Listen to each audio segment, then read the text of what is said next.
Okay, we are live. Welcome to the first meeting of the Environment Subcommittee in April.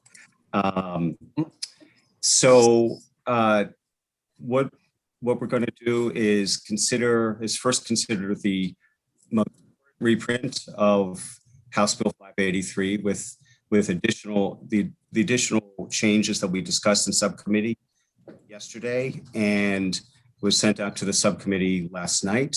So the first thing I want to do is ask Kristen to discuss the new language that's reflected in the most current reprint. So Kristen, if you could take it away, that would be great.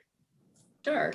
Good morning. So the reprint that was sent out sometime yesterday evening, there's a number of technical changes, but there were three areas that were discussed in subcommittee yesterday that were updated. The first, with respect to the geothermal language, the HVAC systems in state buildings, that language was clarified to indicate that it applies to new construction only. There was a discussion with the procurement of the percentage price preference for procuring a certain concrete mix. That would be determined by the Board of Public Works. So that language was further clarified just so that it was clear that that determination on what that percentage is would be determined by the board. And then finally, the PSC had asked for some general intent language so that they have a work group that is currently engaged in a study and wanted to ensure that that study was not that could continue. And so there's some general intent language that was added to the bill. Yeah, that was the language that we put into the chat box for the subcommittee meeting yesterday. Is that right, Kristen? That's correct. That was in the chat box. Okay. Does anyone have any questions about those new changes that were put into the bill?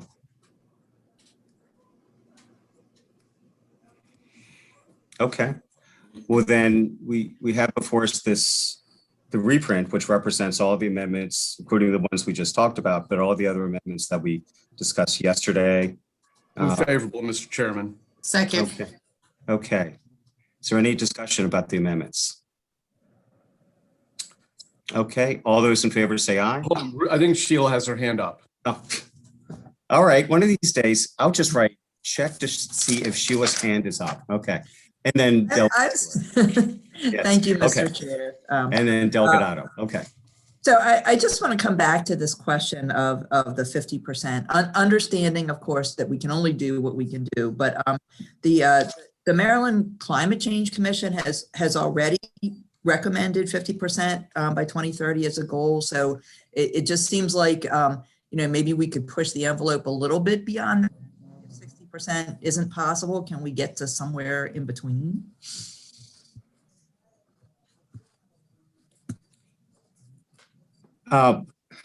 We felt that and understand that this is with respect to greenhouse gas reductions, it's a sort of a collaborative process with Economic Matters because that's really more in their purview than ours. We felt that 50% was the more practical, in terms of a goal that we felt was realistic and still represented an increase over what is in the current law, which is 40%.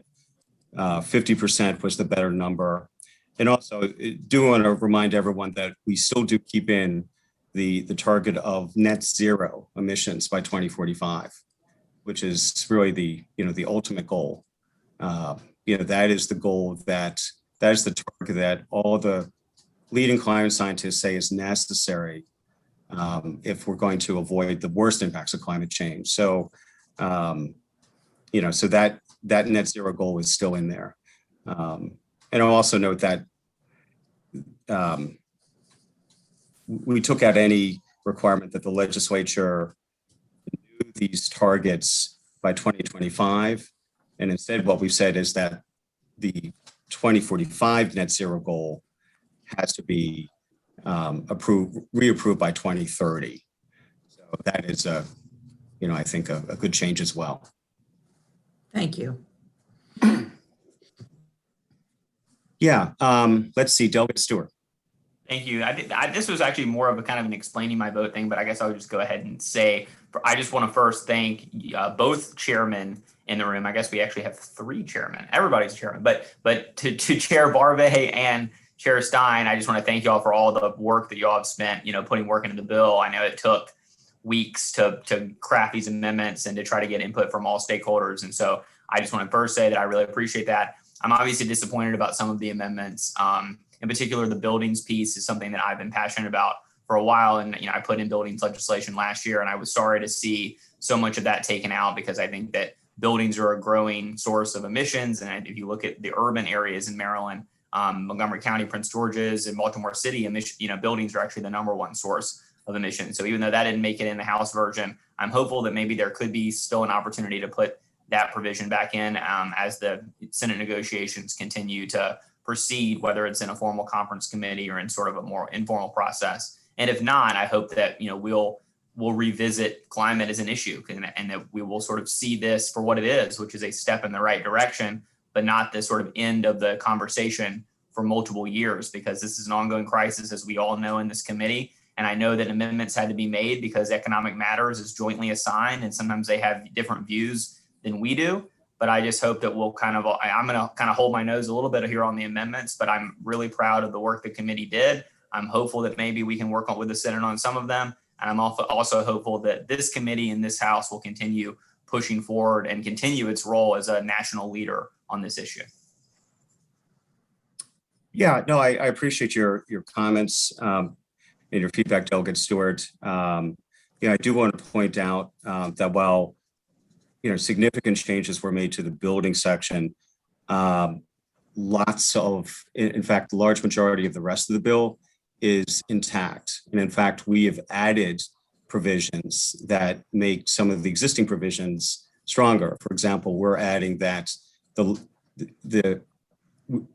we already had passenger vehicles as being electrified, but we added all other light duty vehicles in the state fleet as well to be electrified. With respect to state buildings, we added, the chairman's provision language from his bill that says that, high efficiency HVAC systems have to be installed in every state building or building that is constructed with 50% state funds, or buildings not built by the state, but where the state's going to be a significant tenant. If the payback of those high efficiency systems is better than a traditional ICC approved system. And there's some other, provisions. We added, requirement that Board of Public Works give a price preference, to be determined, the exact scope of that price preference for climate friendly concrete. Concrete is one of the most energy intensive products that is used in construction of buildings, construction of roads, et cetera. And so, by getting a concrete, that is we hope to reduce the impact, significant impact of concrete. We've got the Chairman's Solar Energy Land Use Commission. So there are a number of ways in which, there are items that we've put in that actually that are pro-climate that strengthen the bill. Yeah, but certainly your point that this is not the end point in climate legislation is spot on. We've always said that, and I'm sure I'm speaking for the chairman in saying this, that we will open to new forward-thinking legislation in the future. Yeah, thank you, Mr. Chairman. I think all those changes are great, and just again reiterate how much I appreciate y'all's work throughout this process, because I know that it was not an easy task to craft this final product. Delegate Otto. Thank you, Mr. Chairman. I'll agree with my colleague, Delegate Stewart, on those remarks. I know there was a lot of work put into this, and I may not reflect that in my final vote, but I just wanted to ask, was that amendment included that concerned in the plan for reliability of the electric grid? No, it was not included, but feel free to bring it up after we adopt the other amendments. And there are a couple other amendments which have come up, which we'll be considering as well after the reprint is approved. So, so feel free to bring up that that proposed amendment. Okay, thank you. Mr. Chairman. Yeah, I'm really happy with this bill. Let me just say that, let me just talk about the 50 versus 60% concept. This isn't just ECM saying this. I agree with them. And let me explain why I do. The Senate bill, I understand, as it came in, had a 60% goal and a 4-year sunset, which leads me to believe that they're not completely confident that that can be achieved. Whereas we're not doing that. We are putting in a 50% goal, which I think is a stretch, a bit of a stretch, but you don't achieve anything if you don't try to reach beyond your grasp beyond your reach. As you know, I'm very concerned about the disposition of solar energy in the state of Maryland, which is why that language is in about land use, because the cheapest form of electricity right now is solar that is terrestrially mounted. And I think that we have to make a push for that in coming years. We have to make sure that it's consistent with agricultural practices. We have to make sure that we have the proper guardrails around it. But if we don't succeed in doing that, it's going to be hard for us to achieve our 40% goals, much less 50%. Let me just take this moment to have an old fart moment here and talk about when we got rid of pre-existing condition limitations in 1993. Maryland was initially criticized for not going as far as New York and another state. And within 2 or 3 years, New York ended up replicating our law. And then eventually the Cassabaum-Kennedy bill replicated the Maryland law at the national level. And that's because then Chairman and then later Speaker Cass Taylor took a very progressive but practical approach. And that's what I think 50% is. And then let me also reiterate the fact that I am a clean energy junkie. I study this in my off time when other people are watching sports events. I'm reading stuff about this. And there are 2 big inventions that are on the cusp of really solving this problem. One is grid level battery storage. I'm not going to go into the details of it, but we might be on the cusp of truly game-changing technology that will allow us to switch off all our peaker plants.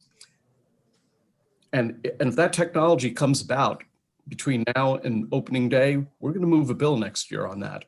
Number 2, I think that, you know what, I'll just leave it at that. I just want to assure everybody here that, we've never been bashful about following the technology and the numbers as far as they will carry us. And so this is not the final word on global climate change. I genuinely believe that with the new technologies coming on board, we're going to be able to lower electric power rates, clean up the environment simultaneously.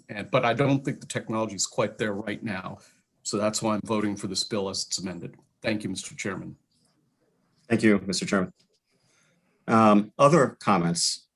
Delegate Vaughn, did you still have your hand up? Is that in No, that's residual, though I will use the opportunity to say I really appreciate the solar land use provision that was added to the bill. I think that's very smart, and I share the chairman's concerns with some of the local jurisdictions' posture on that issue. And so I'm pleased to see that included, and I think we absolutely have to think very seriously about how our state is approaching ground level solar. So I'm pleased with that. But no, actually, it was an accident. Okay. Anyone else? Delegate Boyce has her hand up. Delegate Boyce. Okay. I forgot I had my hand up, but I just wanted to say, I don't want to say thank you and then a but. I'm just going to say but for your work, and thank you, Delegate Stein. I know I've annoyed you more than you probably wanted, but for you and but for our chair and but for the subcommittee and for advocates and so many people involved with this, we do have this product. So I just want to say thank you, and I don't want to say thank you and then a but. I just want to say thank you. I also say that this is not, I think to the chairman's point and your point as well, this is we sometimes treat this like this is the end. I think this is the beginning. We change laws all the time. We change goals all the time, especially when we find that we're on the path of meeting them. But most importantly, if we're going to then exceed them, we can always increase it. So I think this is a really good start. It's a lot of work, and but we can only get better from this. And so at least we have a starting point. So I just want to say thank you to everyone. Yeah, let me just quickly remind you all, when I started this, we had a 7.5% renewable energy goal. Then one day, a freshman delegate named Dana Stein offered 20%. Everyone laughed at him. 2 or 3 years later, implemented it. And now we're up to 40, moving to 50. So that's the trajectory of the state of Maryland. Thank you. And Delegate Boyce, I want to thank you for all of your work and contributions on the environment, especially on the Environmental Justice Commission provisions of this bill and HB 1207. Really appreciate all of your input and making the language much better. So thank you. I think Sheila has her hand up again. Okay, Delegate Ruth. Thank you. Sorry about the second bite, but I did also want to add my thanks to Mr. Chair and Mr. Vice Chair for all your work on this, and also to Delegate Boyce for your work on the environmental justice part of it. I think that was a good solution to the environmental justice piece, and I was really happy to see the environmental justice piece and the urban trees piece, are continuing, because those were very important provisions to me. And so thank you to everyone who's involved. Yeah, and also I want to appreciate all the thanks and comments and support it. And in addition to all his support for this major piece of legislation, I want to thank the chairman for coming up with what I think is which I know is a better way to fund the tree provision. Both the urban trees and the other parts of the tree initiative, by being able to get agreement that we were going to not use the Bay Restoration Fund for each of the 8 years of the tree provision, but instead just take Bay Restoration funds for 1 year and instead mandate spending of general funds for the other 7 years. So as a result, we are freeing up $105 million of funding under the Bay Restoration Fund for other Chesapeake Bay cleanup projects. So I want to especially thank the chairman for his effort on that. Okay, any other questions or comments? Okay, all right, so all those in favor of the amendments, say aye. Aye. Aye. Opposed? Okay, amendments is reflected in the reprint pass. So at this point, we'll take up other suggested amendments. And Delegate Otto, let's start with yours. I think we could put, this is the language that Shop Tank Electric was recommending. And Kristen, do you have it handy? Would you be able to put it into the chat box so we can see it? If not, I can see if I can find it. And so that has been revised a little bit. Do we show you that language? Or Sure. Just bear with me while I bring it up.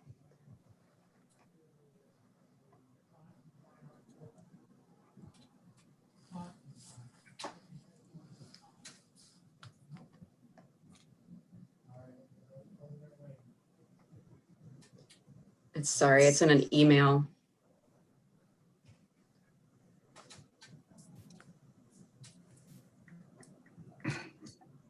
All right.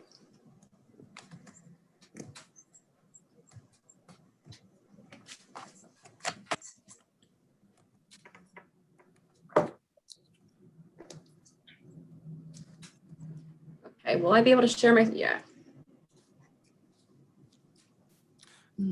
You want to do the share screen? Okay. Is it up? Yes. Okay.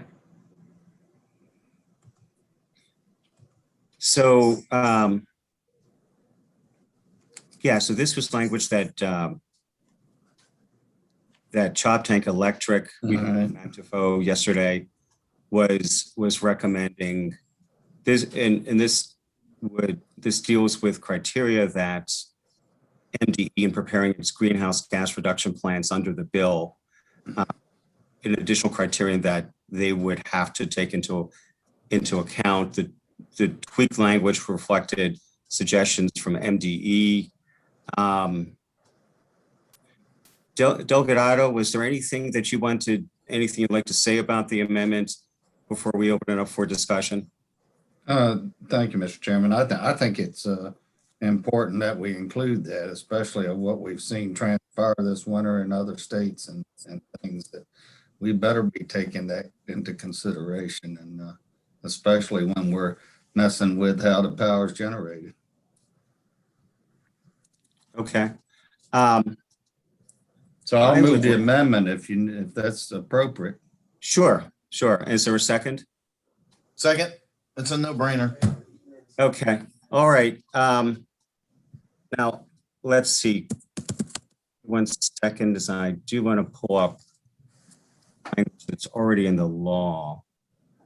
That's what I was going to ask if that's already in the, that was exactly why I raised my hand. So if you're looking at that, I'll take my hand. Yeah, there's a down. provision in the environment article that requires the plans that the department, when in developing and implementing the plans, the department shall ensure that the plans do not decrease the likelihood of reliable and affordable electric service. Hold on, my screen's stuck. Okay, so the department must ensure that the plans do not decrease the likelihood of reliable and affordable electric service and statewide fuel supplies. Right. So that's already in So existence that issue of reliability is already considered. as a factor that MDE needs to take into account in writing his plans. Okay. So, Mr. Chairman, and then let's. No, but this won't Voice. contradict that, would it? I mean,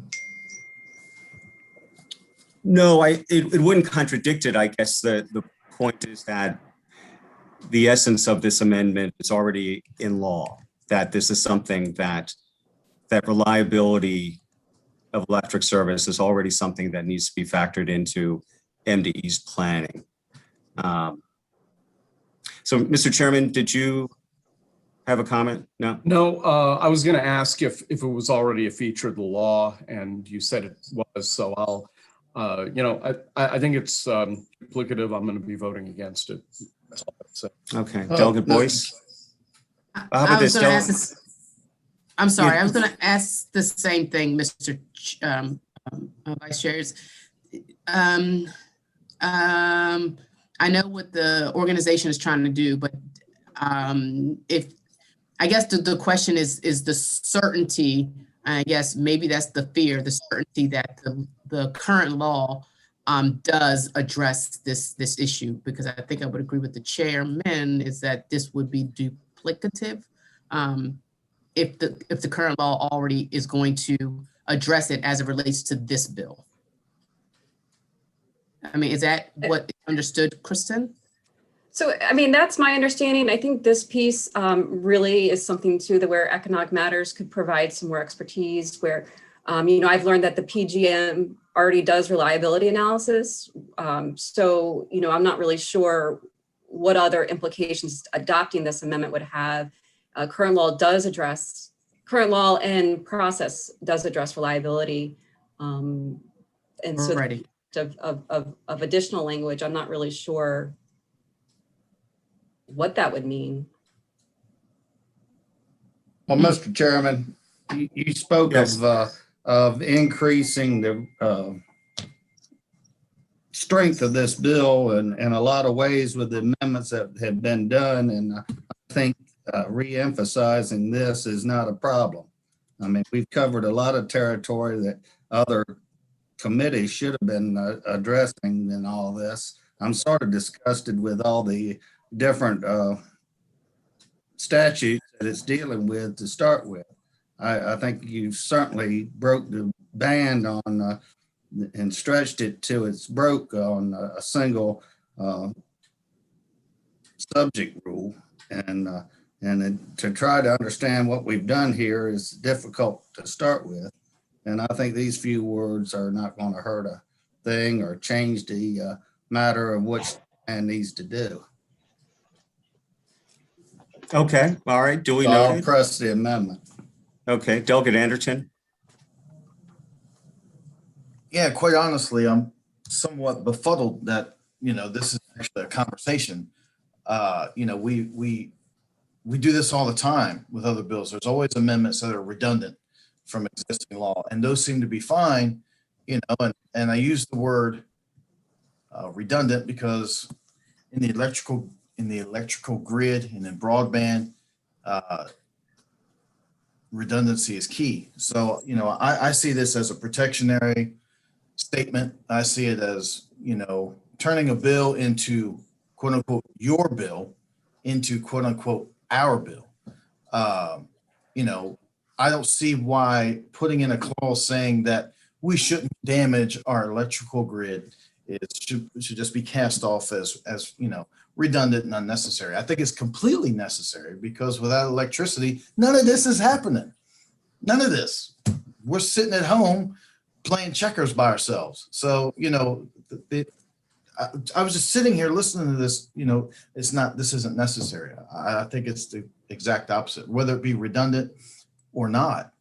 You know, we do it all the time. So if we're not going to do it now, then I'm going to be watching from here forward to ensure it doesn't happen again. You know, because I just don't see, you know, these word changes, why it's cast in such a negative light. I'm just bewildered. Okay. Any other questions or comments? Kristen, well, go ahead, Delegate Boyce. Yeah. Delegate Andrew, I don't think this is a negative conversation. I'm a little taken aback. Like, this is not a negative conversation at all. I guess I want to know what word in that amendment makes it not a good amendment. This is not about good or bad. It's about that it absolutely. So, but we do that in other instances. So why is it this instance all of a sudden, whoop, can't do that? You know, I mean, I don't know. It seems like if you're telling me this has never happened before in the history of the Maryland General Assembly, then I'll turn my mic off and eat potatoes. Well, I don't think it's happened in our committee. I'm not gonna disagree with you. I'm sure it's happened. Right. I don't think we've certainly tried not to be duplicative in my committee while I've been here. Mm-hmm. But my memory isn't perfect on these matters. But I just think, you know, I believe the law already takes that into account, because while I'm not a gigantic expert on the PJM network or the Public Service Commission, part of the charter of the Public Service Commission is to assure reliability. And when we do things that they think are going to harm reliability, they're not bashful about telling us. They really aren't. Mm-hmm. At least that's been my observation. I just am confused why this would be considered not a good amendment, but I've been confused by that before. So, but I think that's the problem. This is not about good or bad. It's just more wording than is needed. I just kind of take exception to the good or bad. No one's saying this is bad.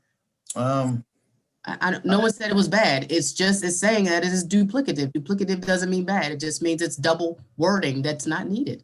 I don't think it's double wording. Is this mentioned anywhere else in the legislation? That we're working on right now. Is this mentioned anywhere else in that? Anywhere? No, my understanding is it's in the underlying law that exists now from the Public Service Commission. Okay, we'll be looking for that in other pieces of legislation. It's actually in the department's Department of the Environment, in the environment article under the same subtitle, where when the department is adopting plans that they would address. But it's not in this bill. Doesn't have to be. Okay. All right. Well, we're going to find that out. Sure. Yeah, Delegate, it's in the part of the statute that this bill is adopting. Right. So okay. It is sort of the same, you know, after, if this bill passes, it'll be in the same section. This new language is in the same section as very similar language in, you know, like several sentences beforehand. Hey, it's cool. I mean, you know, if you don't want to include it, then, you know, it's your bill. So it's cool. It's no problem. I mean, okay. I don't know. I don't know. I think this is. I'm good. Kill it. I'm more good. Personal. No, I mean, I think it just seems a little more personal than it should be. It's not about good or bad. Okay. Any other comments? Mr. Chair, would it be, Yes. would it be too much instead of all these words on page 16 after line 8, maybe just a line that says, as it mentions in whatever part of the code that they're talking about, and then that would just be it, rather than having these words, just refer back to the code. If I could add, if you wanted to refer back to the code, I would just suggest you add that existing provision as like you're just, there's no amendments to it, but it's in the same subtitle. I mean, it's, I think 2-1206 of the environment article, and we're already in that subtitle. So I'm not saying you should or shouldn't, but if you were going to something like that. It's just duplicative. It's just duplicative. I'm sorry, I tried. Okay. All right. Well, Mr. Chair. yes, Delegate Ruth. So if I understand what Kristen is saying, we could just actually take that piece of the code and include it in this bill, which wouldn't change the law. It would just be referencing it. Is that right? Well, it's in the same, this amendment would go into the same part of the code where there's existing language. So basically, we would be double citing the same point. But I'm not saying to add this amendment. I'm saying like you can pull in other sections into the bill of code that are already there. I guess I'm asking if we can just put that section in the bill itself where it wouldn't be actually changing anything, but just referencing it. And I thought I understood Kristen to say that, but maybe I misunderstood. You can do it that way, and you would have a function paragraph that would say by repealing and reenacting without amendments, and then you would just show that area of the law. It wouldn't be a new language. It would be just the existing code. Would that be a possible solution? Because it wouldn't actually be changing anything. But it's already there in law. Yeah, Kristen, is that something that we've done before, that the committee has done before? So, I mean, yeah, oftentimes you don't only show, it's not just the law that's being changed. You can show law that's relevant. Like a simple example would be when you see like a definition section come into the bill, because that's relevant to, the defined terms would be relevant to the language in the bill. There could also be other types of policy provisions that are relevant to the topic, and it just gives just a little more information. I mean, it's existing law. It doesn't change anything. If the subcommittee feels that adding that as context would be helpful, it certainly wouldn't be an unusual thing, but it's a decision for the subcommittee if that's necessary to include it. I think I guess Delegate Otto has his hand up. Delegate Otto.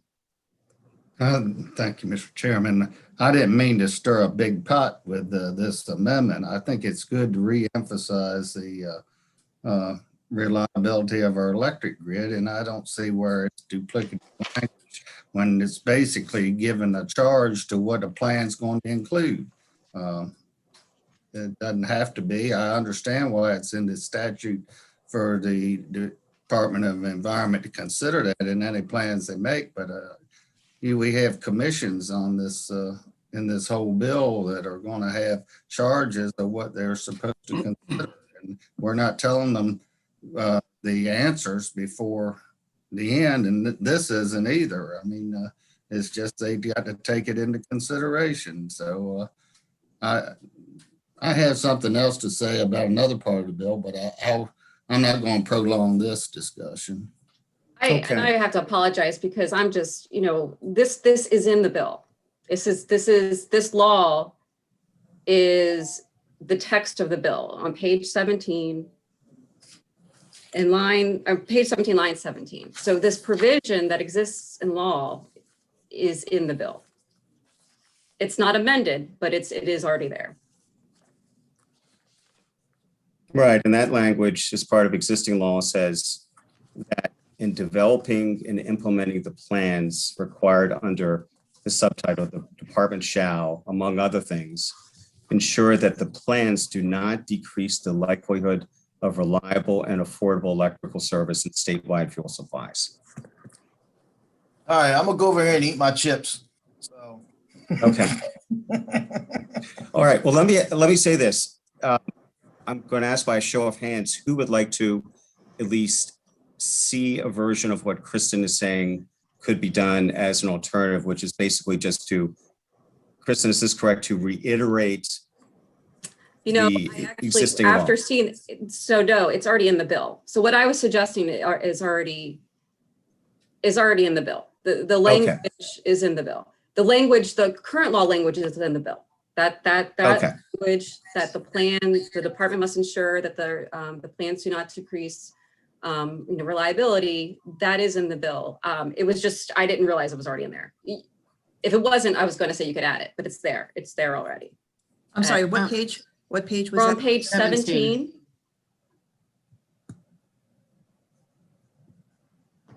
So page 17, down on line 17, is that the one provision that's being discussed? That, not the amendment, but the existing law. Mr. Thank Chair, you. the amendment was moved and seconded. Yeah. From Yeah, there. we can take a vote. Sure. Any further discussion on this amendment? Okay. All those in favor of the amendment say aye. Aye. Okay. All opposed? No, Aye. No. No. Okay. Amendment fails. Okay, Kristen, could you go on to the proposed MDOT amendment? So let me bring up. All right, so let's go to page 38. Oh, and Kristen, could I ask you to take down the Oh, sure. share screen? Sorry about that. Okay.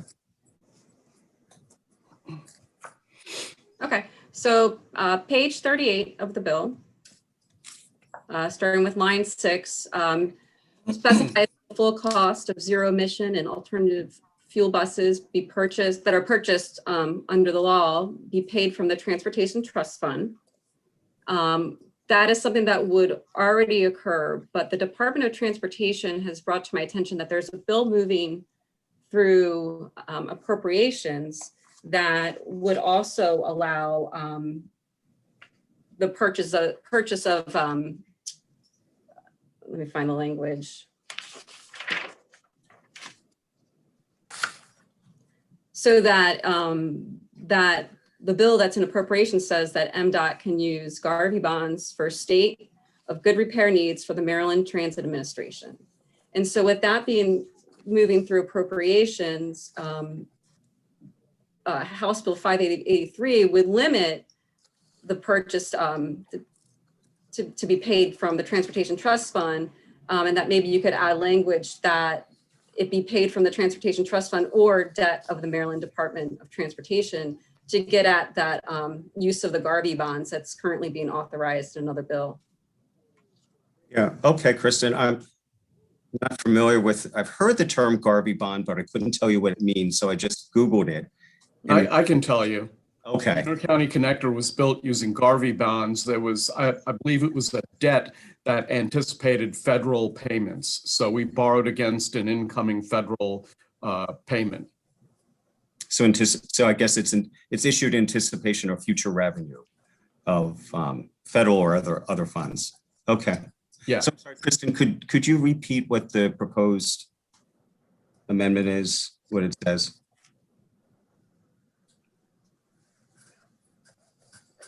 You're on mute.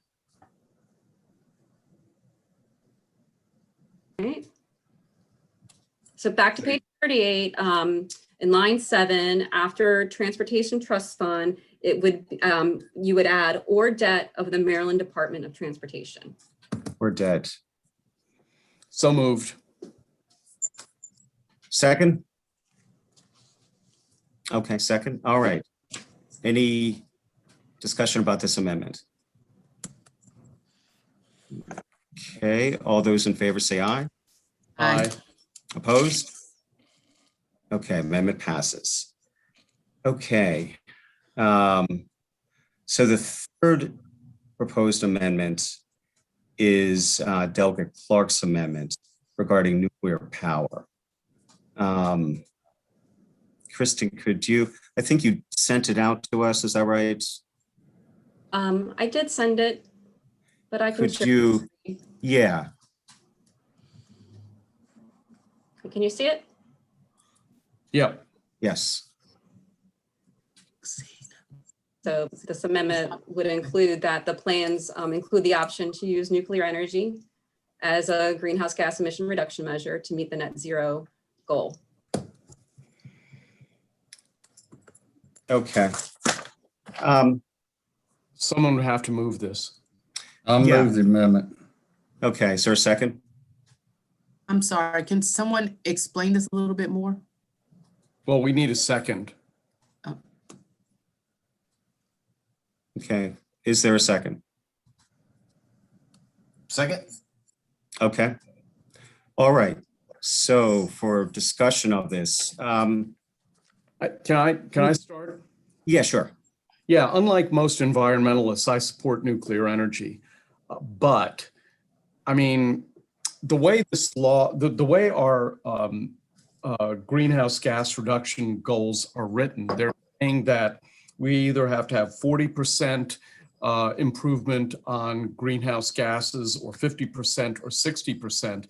And implicitly, that takes into account the fact that we have a big nuclear power plant in Calvert Cliffs pumping out 1,500 megawatt hours of power day in, day out. And if for some reason the owner of Calvert Cliffs were to shut down the plant, let's say they're losing money and they decide in 2024 to shut down the plant, then we won't make any of our goals, which means while it's not explicitly stated that we're relying upon nuclear energy to achieve our goals, functionally, we are relying on nuclear energy to achieve our goals. And so I don't think the amendment is necessary, number one. And number two, I think it would tend to inflame, this kind of amendment would inflame opinions on the floor of the House. And so I'm going to regretfully vote against it because I'm not an opponent of nuclear energy. But, without Calvert Cliffs, we wouldn't even be able to achieve 40% under the way the law is structured currently. Okay, thank you. Delegate Ruth. Thank you, Mr. Chair. This is just, I guess, more along the lines of explaining my vote. I'm also not as opposed to nuclear energy as some environmental people. My son is actually a nuclear physicist, and he's explained to me how nuclear energy, with advances in technology, can actually be pretty safe. But I'm also going to vote no on this because this bill doesn't deal with the particular allocations of, what energy we use to meet those goals, as the chairman explained. And, I think that there are other places where we talk about, minimums for certain types of energy, but this isn't the place to do that. So thank you very much. Okay, other comments or questions? Yeah, and I do want to say that I agree with the chairman and with Delegate Ruth. We baked into the numbers that we get that NDE comes up with, I think it's every 3 years concerning our greenhouse gas emissions, or the fact that nuclear energy is a carbon-free form of energy, just like solar is, just like wind, just like geothermal is. So we don't need a specific authorization to use nuclear energy as a greenhouse gas reduction measure because implicitly it already is. So, just like using solar, again, solar, wind, et cetera, already is. So for that reason, I'll vote against the amendment as well. Any other voices on this before we vote? Okay, all those in favor of the amendment say aye. Aye. Opposed? No. Oh. Okay, amendment fails. Okay. And Kristen, remind me, those were the other amendments that we had as pending as proposed amendments. Is that right? I believe so. Okay, so Gilchrist has a Yes, question. Delegate Gilchrist. Thank you, Mr. Chairman. My question goes back to the first amendment in the reprint that we did. It included a solar task force, is that right? Yes, Solar Land Use Commission. I'm getting a question from Mako that I can't answer about that. Could we recognize Mako to ask their question? Sure. I think Alex Butler is on the line. Yes, I am here. Good morning, all. I thank you for the opportunity. Thank you, Delegate Gilchrist, for raising our concern. I was recently alerted that the Blue Ribbon Solar Commission was incorporated into the bill. It looks similar, but not exactly the same as a 2019 bill. A little bit different responsibilities. We supported that bill with amendments, and we just asked the subcommittee either substitute that language into the bill, or at the very least, just add some local government representation on the task force, especially when they're going to study and make recommendations on the number of ground-mounted panels each jurisdiction would need. This is something that impacts, local long-term land use goals, and we feel the county representation would not upset the commission and could add some perspectives from local jurisdictions. So we would just ask that on the list of representation that you have there, add a number 7 and 1 representative of county government appointed by the Maryland Association of Counties. Thank you very much. Chairman? Kumar, you're on mute. I would oppose that. This language that I proposed in this bill is very similar to a bill that I filed late, which ended up in the Rules Committee, and it addresses directly a problem of local governments wantonly vetoing solar energy. And, I know that members of the Farm Bureau will probably agree with local government, and perhaps some land preservationists will, and some of the environmentalists won't. But as far as I'm concerned, what we need to do is establish a state. Well, first of all, the language doesn't require anything but a recommendation. That's all it does. And since we're not actually implementing a plan with this language, since we're not overriding any local government or mandating any state policy, since we are only this language only proposes to bring together the legitimate stakeholders to decide what good public policy is, I think we shouldn't include that language. And I feel very strongly about that, Mr. Chairman. Okay, thank you, Mr. Chairman.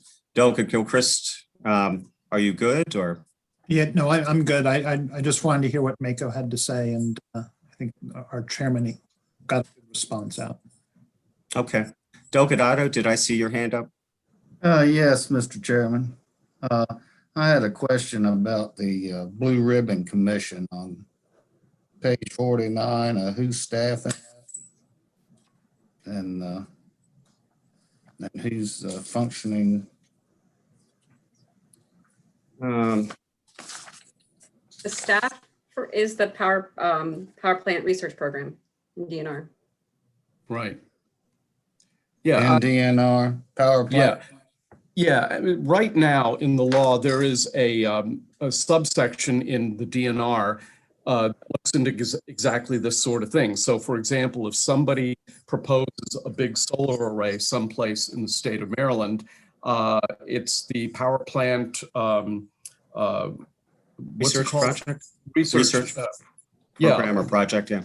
Research program. They're the ones that the DNR puts in to examine whether or not, so like, for example, that gigantic solar array that Georgetown University wanted to do in Charles County, which was ultimately not, they didn't go through with it because local governments objected. This agency within the DNR would have been centrally involved in that decision-making. And that's why I think they're the most appropriate person to do that. Do they have the funding to? Well, they're going to have to get the funding. If we pass this law, the governor is going to have to put money into DNR to allow them to do this. Would there be somebody else, another agency at DNR that would be Well, Okay. Well, they are the DNR agency in charge of Okay. doing I'm this. not familiar with them, unfortunately. Apparently, they didn't have much role in what they've done in Somerset County, but No, I mean, I think that, well, I don't know for sure, but I mean, for example, if there's ever a situation where a solar array has been disallowed, usually the PPRP is involved in that. And look, I trust DNR to understand land use better than any other agency. I've asked my question, I guess. I don't know. The whole bill was so complicated, I get concerned. Thank you. Okay, thank you, Delegate Ito. Any other comments or questions? Okay, so we have before us the bill as amended, which includes the reprint and the updated amendment, which we just adopt. So is there a motion in favor of the? Okay, thank you. Is there a second? Second. Thank you. Okay, we'll do a hand vote on this. All those in favor of the bill as amended, raise your hand.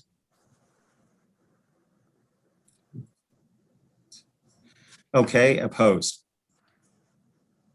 Abstentions? Okay. All right, thank you. Bill as amended passed. So thank you, everyone. I realize this is a bill with many parts, and we've had a lot of discussion during the session about it, and appreciate everyone's patience and diligence on the bill. And I think we have a very good product. Yep. And thank you. Thank you, especially Mr. Vice Chair. You've done a hell of a lot of work on this. I think we all appreciate it. Thank you, Mr. Chairman. Mr. Chair, Yes, could yes, I ma'am. also just thank Kristen for all her work on this? Oh, of course, yeah. Thank you. Yes. The no longer Kudos to fuzzy Kristen. Kristen. Yeah. Oh, yeah, you're fuzzy there. Yeah, Okay. no, she's definitely put in many hours on this bill. So thank you, Kristen. Okay. Any other comments, questions? And with that,